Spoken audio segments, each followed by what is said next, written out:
അസ്സലാമു വറഹ്മത്തുള്ളാ. ഷാബാൻ 20, അതുപോലെ തന്നെ ഫെബ്രുവരി 8-ാം തീയതി. അള്ളാഹു അനുഗ്രഹിക്കട്ടെ എല്ലാവരെയും. നല്ലൊരു കാഴ്ച പരിശുദ്ധമായ ഹറമിൽ കണ്ടോ, കാബാലയം കണ്ണിറയെ കാണാം ഇന്നത്തെ പ്രഭാതം. ഏതായാലും റമദാനൊക്കെ അടുക്കാറായപ്പോൾ ഇവിടുത്തെ ബ്ലോക്കുകളൊക്കെ ഒഴിവാക്കിയിട്ടുണ്ട്. കണ്ടോ, ഇവിടുത്തെ ജോലികളൊക്കെ നിർത്തിയിട്ടുണ്ട്. പുതിയ തൂണുകളൊക്കെ ഇപ്പം വന്നിട്ടുണ്ട് കേട്ടോ. നിലവിൽ ലൈറ്റിന് വേണ്ടിയിട്ടാണെന്ന് തോന്നുന്നു. കണ്ടോ, ഒന്ന് അവിടെ ഉണ്ട്, പിന്നെ ഒന്ന് ഇവിടെ ഉണ്ട്, ഒന്ന് ഈ ഭാഗത്തുണ്ട് കേട്ടോ. അതായത് അള്ളാഹു അനുഗ്രഹിക്കട്ടെ എല്ലാവർക്കും. ഈ കാബാലയത്തിൻ്റെ മഹത്വം കൊണ്ട് റബ്ബിൻ്റെ എല്ലാ അനുഗ്രഹം ഉണ്ടാവട്ടെ. ഒരുപാട് രോഗികളുണ്ട്, പ്രത്യേകമായിട്ട് ദുആ ചെയ്യാൻ പറ്റും. അവർക്കൊക്കെ എപ്പോഴും ദുആ ചെയ്യാറുണ്ട്. ഈ പരിശുദ്ധമായ കാബാലയത്തിൽ വെച്ചിട്ട് നിങ്ങൾക്ക് വേണ്ടിയിട്ടാണ് ദുആ ചെയ്യാറ് കേട്ടോ. എന്നാൽ നിങ്ങൾ എവിടെ ഇരുന്നിട്ടാണ് നിസ്കരിക്കുന്നത് അവിടെ ഇരുന്ന് ദുആ ചെയ്യാം. ഒരുപാട് പേർക്ക് പ്രയാസങ്ങളുണ്ട്. ആ പ്രയാസങ്ങളൊക്കെ അള്ളാഹു തീർത്ത് കൊടുക്കട്ടെ. ആമീൻ യാ റബ്ബൽ ആലമീൻ.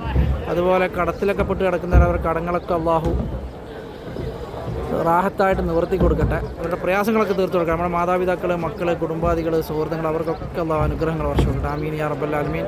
അതുപോലെ നമ്മുടെ മാതാപിതാക്കൾക്കും കുടുംബാദികൾക്കൊക്കെ അള്ളാഹു ദീർഘായുസ്സും ആഫിയത്തും അള്ളാഹു പ്രദാനം ചെയ്യുമാറാകട്ടെ. ആമീൻ. നല്ലൊരു സൂര്യോദയമൊക്കെ കാണാം. കണ്ടോ, സമയം ഇപ്പോൾ 6:40 കേട്ടോ.